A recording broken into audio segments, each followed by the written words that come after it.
आम्ही राज्यातील शेतकऱ्यांसाठी कर्जमाफी योजना राबविण्याचे आश्वासन दिले होते। त्याकरिता समिती गठीत केली आहे। राज्यातील 30 सप्टेंबर 2025 रोजी पीक कर्ज थकीत असणाऱ्या पात्र शेतकऱ्यांना 2 लाख रुपयापर्यंत कर्जमाफी देणारी पुण्यश्लोक अहिल्यादेवी होळकर शेतकरी कर्जमाफी योजना मी आज जाहीर करीत आहे।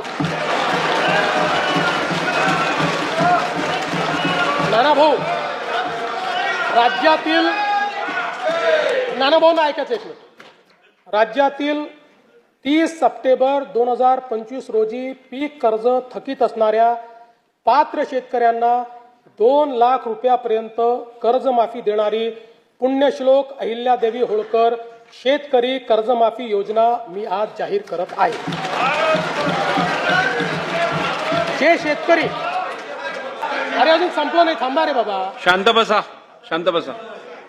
जे शेतकरी कर्ज घेऊन नियमित परतफेड करतात अशा शेतकऱ्यांना प्रोत्साहन देण्याच्या हेतूने नियमित कर्ज परतफेड केलेली असल्यास अशा पात्र शेतकऱ्यांना 50,000 रुपयापर्यंत प्रोत्साहनपर लाभ देण्यात येईल।